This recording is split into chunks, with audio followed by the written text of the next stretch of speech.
तर नमस्कार मंडळी, मी आपलं सोन्या स्वागत आहे आपल्या चौथ्या ब्लॉगमध्ये. तर आपण निघालो दुकानकडे गेल्यावर काउंटर थोडंसं घाण झालं होतं, ते घेतलं आपण स्वच्छ करायला.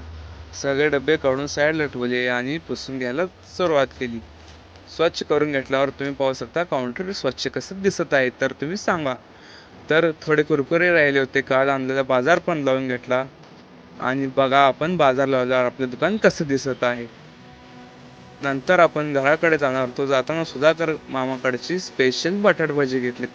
भजी घेऊन निघालो आपण घराकडे जाताना थोडंसं बाहेर आलं होतं आणि परत आपण जेवण करून आलो दुकानकडे, कारण की चिपळूणची गाडी आली होती. ते बाजार घेऊन आणि आपण निघालो परत घराकडे, कारण की दुपारची झोप घेण्यासाठी. जाताना थोडासा पाऊस बारीक चालू होता. तसंच गेलो आपण घराकडे जाताना थोडासा भिजलो, कारण की पाऊस परत लागला मोठा. परत आपण टेरेसवर जाऊन घेतला पावसाचा व्ह्यू.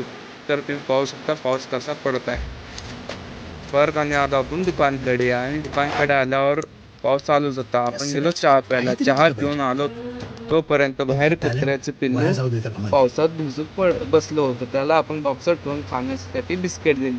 तर ब्लॉग कसं वाटत आहेत सांगा.